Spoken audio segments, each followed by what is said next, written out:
Hello friends, இந்த வீடியோவில் நம்ம என்ன பார்க்க போகிறோம்னா, பிரிண்ட் பண்ணும்போது ஹெட்டர் அண்ட் ஃபூட்டர்ஸ் எப்படி செட் பண்ணுறதுன்னு பார்க்கலாம். ஒரு பேஜில் இந்த மாதிரி டீட்டெயில்ஸ் எதாவது டைப் பண்ணிட்டு பிரிண்ட் பேஜ் கொடுத்தீங்கன்னா பிரிண்ட் செட்டப் அப்படின்னு ஒரு ஆப்ஷன் இருக்கும். அதில் போனீங்கன்னா ஹெட்டர் ஃபூட்டர்னு ஒரு ஆப்ஷன் இருக்கும். அதில் போய்ட்டு நீங்கள் டீட்டெயில்ஸ் செட் பண்ணிக்கலாம். அதில் வந்து ஹெட்டர் ஃபூட்டரில் ஹெட்டர்னால் டாப்பு, ஃபூட்டர்னால் கீழே பாட்டமில் என்ன டீட்டெயில்ஸ் வரலான்னு பார்க்கலாம். இதில் வந்து டேட் வச்சுக்கலாம், சென்டர், லெஃப்ட்டு, ரைட்டு, இதுமாரி 3 டைரெக்ஷனில் நம்ம எப்படி வேணால் வச்சுக்கலாம். டேட் வச்சுக்கலாம், டைம் வச்சுக்கலாம், அப்புறம் பேஜ் நம்பர் செட் பண்ணிக்கலாம்.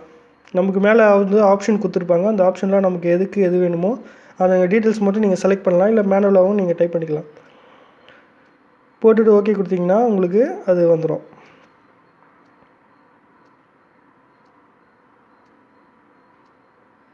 உங்களுக்கு ப்ரிவியூ காட்டும். ப்ரிவியூ காட்டிட்டு நீங்கள் ஓகே கொடுத்துட்டீங்கன்னா மேலே டாப்பில் வந்துடும் டேட்டு.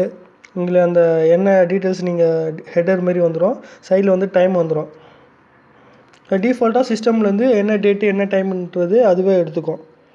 அதேமாரி நீங்கள் பாட்டமில் வந்து நீங்கள் செட் பண்ணிக்கலாம் பேஜ் நம்பர். அதுமாரி நீங்கள் வச்சிங்கன்னா நீங்கள் நிறைய பேஜஸ் நீங்கள் டைப் பண்ணிங்கன்னா அது ஆட்டோமேட்டிக்காக பேஜஸ் நம்பர் 1, நம்பர் 2, நம்பர் 3 அதுமாரி டிஃபால்ட்டாக அதுவே செட்டப் ஆகிக்கும். நீங்கள் மேனுவலாக நீங்கள் போட தேவையில்ல. இந்த வீடியோ பிடிச்சிருந்தால் லைக் பண்ணுங்கள், ஷேர் பண்ணுங்கள். தேங்க்யூ.